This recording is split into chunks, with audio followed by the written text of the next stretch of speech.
श्री अग्रवाल सेवा समिति के तत्वाधान में 3 दिवसीय श्री अग्रसेन जयंती महोत्सव वंदन 2023 का शुभारंभ शुक्रवार को श्री अग्र मंगल पाठ के साथ अग्रसेन भवन के प्रांगण में हुआ। गायक कलाकार एसपी वर्मा ने मंगल पाठ की संगीतमय प्रस्तुति दी। इस दौरान झांकियां भी सजाई गई। राज्य स्तरीय ताइक्वांडो प्रतियोगिता के चयनित खिलाड़ियों को शुक्रवार को केपीएस स्कूल की प्रांगण से हरी झंडी दिखाकर रवाना किया गया। प्रतियोगिता प्रभारी अशोक के निर्देशन में 46 खिलाड़ी सिक्कर के लिए रवाना हुए। इस मौके पर सहीराम गोदारा, विजय गोदारा, ओम प्रकाश गोदारा, विजय शर्मा सहित कई लोग उपस्थित थे। राजकीय चिकित्सालय में काफी समय से चल रही नर्सिंग स्टाफ की कमी से मरीज को काफी परेशानी का सामना करना पड़ रहा है। वहीं वर्तमान में डेंगू के बढ़ती प्रकोप के चलते राजकीय चिकित्सालय में मरीजों की काफी बढ़ोतरी हुई है। डेंगू के चलते भर्ती वार्ड पूरा मरीजों से भरा हुआ पड़ा है, लेकिन वहां नर्सिंग स्टाफ नहीं होने के चलते मरीजों में भारी आक्रोश देखने को मिला। चिकित्सा प्रभारी राजदेसर की ओर से इस ओर कोई ध्यान आकर्षित नहीं किया। आक्रोश के चलते भर्ती वार्ड में डॉक्टर ने नर्सिंग स्टाफ की जिम्मेदारी निभाते हुए मरीज के आक्रोश को शांत किया। भाजपा मंडल अध्यक्ष पवन बोथरा ने कहा कि काफी संख्या में मरीज भर्ती हुए हैं, लेकिन उनकी देखभाल करने के लिए कोई भी नर्सिंग स्टाफ मौजूद नहीं है। यहाँ तक कि इंजेक्शन लगाने के लिए भी कोई उपलब्ध नहीं है। बार बार जिला चिकित्सा अधिकारी को अवगत करवाया गया, लेकिन अभी तक किसी प्रकार का कोई समाधान नहीं हुआ है। कहीं पर भी नर्सिंग स्टाफ मौजूद नहीं है। वहीं पूर्व महिला मोर्चा मंडल अध्यक्ष संगीता प्रजापति ने कहा कि राजकीय चिकित्सालय में भर्ती वार्ड में कोई भी संभालने वाला नहीं है। उन्होंने कहा राजदेसर अस्पताल की व्यवस्था 3rd क्लास है, ना कोई लेबर रूम है, ना इंजेक्शन रूम है। कहीं पर भी नर्सिंग स्टाफ दिखाई नहीं दे रहा। वहीं उपस्थित मरीजों का कहना है कि अगर समाधान नहीं होता है तो हमें मजबूरन कोई ठोस कदम उठाना पड़ेगा, जिसकी संपूर्ण जिम्मेदारी जिला चिकित्सा अधिकारी व प्रशासन की होगी। वहीं मरीजों का कहना है कि जिला चिकित्सा अधिकारी को यहां आकर व्यवस्था देखनी चाहिए, लेकिन उनको मरीजों की किसी प्रकार की कोई चिंता नजर नहीं आ रही है। उनको अवगत भी करवाया गया है, फिर भी वह अनदेखी कर रहे हैं। डेंगू के बढ़ते प्रकोप के चलते राजकीय चिकित्सालय में मरीजों की काफी भीड़ देखने को मिली। और यहाँ पे कोई संभालने वाला नहीं है, उसको फीवर है, कोई चेक करने वाला नहीं है, इमरजेंसी केस है, उनको भी कोई संभालने वाला नहीं है। हॉस्पिटल में स्टाफ नहीं है, लेबर रूम खाली है, निशा मैडम एक मैडम है, तो कितना संभालेंगे पूरे हॉस्पिटल में? कोई भी स्टाफ नहीं है। राजेंद्र सर की हॉस्पिटल की सर्विस 3rd क्लास सर्विस है, एकदम घटिया से घटिया सर्विस है। आपने समस्याओं को लेकर किन किन को अवगत करवाया है अभी तक? हॉस्पिटल के प्रभारी बुंदेली जी के पास गए थे, वो कितना संभालेंगे? डॉक्टर एक है, 3 हॉस्पिटल में ड्यूटी है, सिर्फ एक डॉक्टर आ रहा है और बाकी सब नील है, कोई हॉस्पिटल में नहीं है। राउंड पे देखते हैं तो राउंड पे कोई डॉक्टर नहीं है। हम कर रहे हैं, कोशिश क्या होती है। धन्यवाद। आपका शुभ नाम क्या है? मेरा नाम संगीता प्रजापति। धन्यवाद। कि सैकड़ों पेशेंट ओपीडी में और भर्ती वार्ड में डेंगू के पेशेंट है, 3 मोमबत्तियों के खाए हुए सीरियस पेशेंट है, अन्य भी मरीज है। पर नर्सिंग स्टाफ के रूप में 2 मात्र लेडीज है, जो एक तो पूनम मैडम है और एक निशा मैडम है, वो डिलीवरी में लगी हुई है। कोई भी यहाँ पे इंजेक्शन लगाने वाला, ग्लूकोज चढ़ाने वाला कोई नहीं है।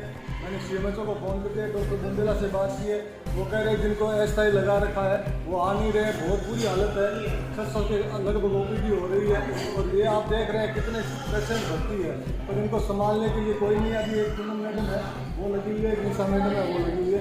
ना तो इंजेक्शन रूम में कोई ड्यूटी पे है, ना पट्टी रूम में, लेबर रूम में, और यहाँ सब जगह निशा में और पूनम में देख रही है। मैं सीएमएचओ साहब को फ़ोन कर चुका हूँ, अव्यवस्था भारी हो रही है। सीएमएचओ साहब ने क्या आश्वासन दिया आपको? उन्होंने पहले तो कहा मैं भिजवा रहा हूँ, अब मेरा फ़ोन भी नहीं अटेंड कर रहे हैं और कह रहे हैं आ रहे हैं सीएमएचओ आ रहे हैं। अब तक ना तो कोई आ रहा है ना कोई संभाल ले रहा है। चिकित्सा की हालत तो राजेंद्र में बहुत बुरी है। 3 डॉक्टर है पर नर्सिंग स्टाफ के रूप में कोई उपलब्ध नहीं है। मैं सुबह 9 बजे का यहाँ आया हुआ हूँ और ओपीडी में खूब यहाँ भर्ती हुई है, पर हालात आपके सामने कोई देखने वाला नहीं। ठीक है, आपका क्या नाम है? मेरा नाम पवन बोथरा है, बीजेपी अध्यक्ष भी हूँ। व्यवस्थाओं को लेकर मैंने सीएमएचओ को अवगत करवा दिया है और यहाँ के प्रभारी है बुंदेला जी, उनको अवगत। धन्यवाद। सब यही कह रहे हैं, देखा। धन्यवाद। शहर की विभिन्न व्यापार संघों ने जोधपुर से गोरखपुर ट्रेन सेवा अविलंब शुरू करने की मांग को लेकर रेल मंत्री, यूपी के मुख्यमंत्री, चूरू सांसद को अलग अलग ज्ञापन दिए हैं। खुदरा व्यापार संघ, खाद्य व्यापार संघ एवं कपड़ा व्यापार संघ के पदाधिकारियों ने शुक्रवार को अलग अलग ज्ञापन देकर इस ट्रेन को अविलंब शुरू करने की मांग की है। व्यापार संघों ने ज्ञापनों में उल्लेख किया है कि पिछले कई वर्षों से जोधपुर गोरखपुर के बीच वाया मेरता रोड, डेगाना, छोटी खाटू, डीडवाना, लाडनू, सुजानगढ़, रतनगढ़, चूरू, सादरपुर, लुहारू, महेंद्रगढ़, दिल्ली होकर नई ट्रेन सेवा संचालित की जानी चाहिए थी, लेकिन इस पर अभी तक ध्यान नहीं दिया जा रहा है। यदि रेलवे प्रशासन इस ट्रेन को चलाता है तो क्षेत्र के हजारों लोगों को इसका फायदा मिलेगा तथा राजस्व में भी बढ़ोतरी होगी। इस ट्रेन को चलाने के लिए 10 सांसदों, केंद्रीय मंत्रियों, 6 विधायकों तथा भाजपा प्रदेश अध्यक्ष सहित अनेक सामाजिक कार्यकर्ताओं की ओर से भी पूर्व में ये मांग उठाई जा चुकी है। उक्त मांग पिछले 6 साल से रेलवे बोर्ड में लंबित है, जिस पर ध्यान नहीं दिया जा रहा है।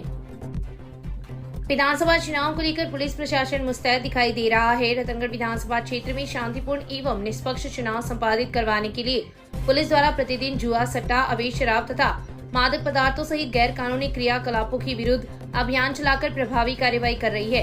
रतनगढ़ पुलिस ने अभियान चलाकर लाखों रुपए की शराब एवं जुआ, सट्टा के दौरान नकदी जब्त की है। एडिशनल एसपी जय सिंह तंवर ने बताया कि रतनगढ़ थाना अधिकारी सुभाष बिजारड़िया के नेतृत्व में पुलिस ने नाकाबंदी कर मेगा हाईवे पर चूरू बाईपास पर बिरमा राम की कब्जे से 98,350 रुपए की अवैध राशि जब्त की है।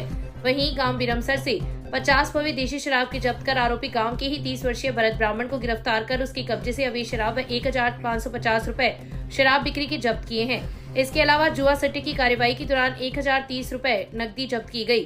पुलिस टीम ने ASI Chhaganlal, head constable Premchandra, constable Mukesh, Jagdish, Rooparam, DST team के विक्रय धनाराम शामिल थे। चुनाव आचार संहिता के दौरान शांतिपूर्ण व निष्पक्ष चुनाव करवाने के लिए पुलिस द्वारा रोजाना नाकाबंदी की जा रही है।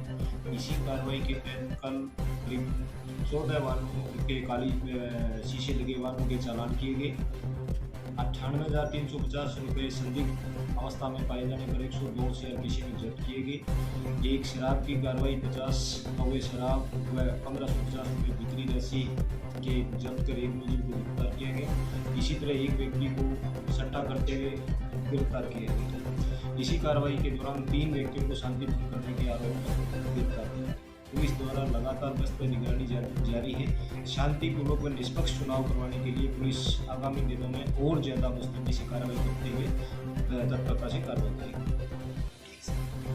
ससुराल में आए 40 वर्षीय दामाद की कुंड में डूबने से मौत हो गई। पुलिस ने मृतक के बड़े भाई की रिपोर्ट पर मर्ग दर्ज कर शव का पोस्टमार्टम करवाकर लाश अंतिम संस्कार के लिए परिजनों को सुपुर्द कर दी है। सालासर थाना अंतर्गत गांव चारिया निवासी 60 वर्षीय डूंगरराम जाट ने पुलिस को दी रिपोर्ट में उल्लेख किया है कि उसका छोटा भाई रिचपाल अपने ससुराल गांव सीसर आया हुआ था। इस दौरान ससुराल पक्ष के खेत पड़ोसी सुल्ताना राम जाट के खेतों में गायों को पानी पिला रहा था कि पैर में रस्सी फंसने से वह फिसलकर कुंड में गिर गया, जिससे उसकी मौत हो गई। घटना के बाद मृतक के सारे रंजीत जाट निवासी सीसर ने इस संबंध में रिचपाल के परिजनों को सूचना दी, जिस पर वे लोग रतनगढ़ पहुंचे तथा पुलिस को रिपोर्ट दी, जिस पर पुलिस ने शव का पोस्टमार्टम करवाकर लाश अंतिम संस्कार के लिए परिजनों को सुपुर्द कर दी है।